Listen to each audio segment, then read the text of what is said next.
So you see me sitting here with my hat on, and it's awful weather, but there's some questions that have been asked, and they ask me, what would you recommend if you want an open top, a roadster, a cabriolet? Then I would say get a car that is developed as a cabriolet. So for example, a ROADSTER Mazda MX-5 is a fantastic car in my opinion, and those cars are lighter. Also Elise is lighter than the Exige, which is the coupe, and also the Mazda MX-5 is lighter than the hardtop version. Of course that is an add-on, so you could reckon that it is, but that's a benefit, because mostly if you have, for example, an Audi S5, which is more of a sports car, it's developed as a coupe or sedan if you have the 4-door version. But that when you then get it as a cabriolet, they add weight because they have to change things and they have to make it a lot stiffer around the parts that they keep in place, because they are removing the roof, which added rigidity and safety. But that's not the case with the models that I mentioned. So for example, the Mazda MX-5, Lotus Elise, also Toyota MR2 is developed as a roadster, and in the past you had the Boxster, of course, but that's not longer the case because it's now part of the Cayman family, which is the coupe version. So that would be my first tip. If that is not feasible, because very often those roadsters that I mentioned are only 2-seaters, you could consider a car with that's developed as a coupe, for example, and then translate it into a soft top. But you also could go for the cabriolet coupe, and that last one will often add weight, because the construction is quite complex and also quite heavy. So you have then a hard roof that you can, with one press of a button, you can change from cabriolet to coupe. And also the benefit of that compared to a soft top is that you get a top that does not wear by mold or rain or cracks that easily. But if something goes wrong, of course it will be pricey. But the drawback would be oftentimes added weight. Then there is something else, and that is what I would recommend.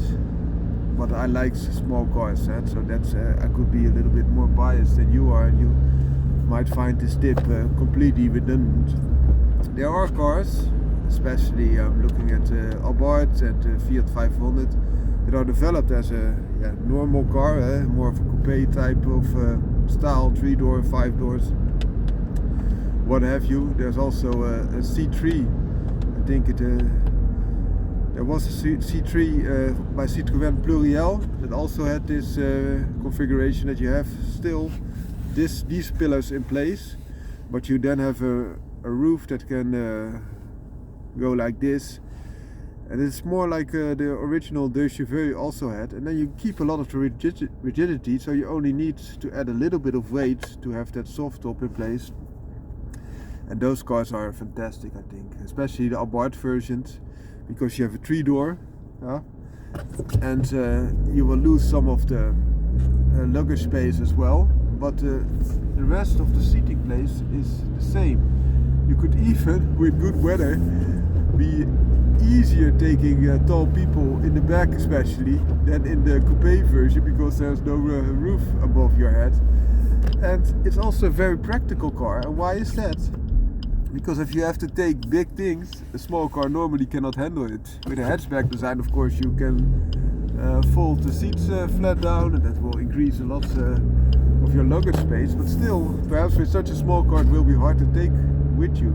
But with the cabriolet version, you can even put something, just standing in there, as long as it's not light and you're not driving high speeds, and you can still carry it around. I saw this quite sometimes, and it always made me laugh.